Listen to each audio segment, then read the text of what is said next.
Dalam informasi beberapa hari yang lalu, kita mulai dengan mengingatkan bahwa Partai Demokrat itu partai anak nakal di dunia ini karena ditunggangi globalis.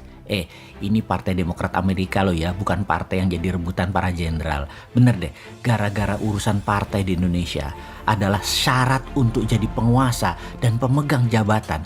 Juga karena ingin berkuasa terus-menerus sampai anak cucu cicit. Jadi sekarang di SD ada kata-kata mutiara baru. 2 jenderal bertarung, mayor mati di tengahnya. 2 jenderal tersebut, yang satu pejabat dengan posisinya diancam dalam tanda petik, yang satu lagi jenderal mantan presiden yang harus belajar lagi bernegara. Karena di banyak negara, mantan pejabat harusnya tidak cawe-cawe sama pejabat baru. Di sisi lain, pejabat yang menjabat tidak cawe-cawe dosa masa lalu pejabat tersebut. Ini dua-duanya harus belajar. George Bush ya misalnya, sebel bener sama Obama. Selama 8 tahun Obama menjabat, Bush bunyi di masa mainstream. Kesannya Trump bajingan. Bener sih dia bajingan, tapi dia nasionalis Amerika dan globalis, bukan anti Trump aslinya. Anti nasionalis. Kita lihat deh dengan Bosman misalnya. Bosman perjuangan bernegaranya kan memilih patriotik nasionalis alirannya. Gak bakalan masuk ke media mainstream. Dan kalaupun masuk, karakternya digoyang terus oleh globalis. Oh ya, kembali mengingatkan kepada attitude pejabat berkuasa dan mantan pejabat. Nanti zaman 2024, zamannya new mind, maka mantan pejabat akan tetap dijunjung tinggi oleh pejabat yang berkuasa, pejabat yang baru. Juga mantan pejabat tidak cawe-cawe kepada yang lagi berkuasa. Bahkan satu patah kata pun tidak keluar kecuali mendukung apa yang dilakukan pejabat terpilih. Kita akan ajari para old mind ini berkuasa, dan setelah berkuasa, inilah generasi new mind nanti yang akan ngajari. Sekarang biarinlah old mind ini bercanda dengan bisnisnya, bercanda dengan berkuasanya. Kalau yang sekarang sekali lagi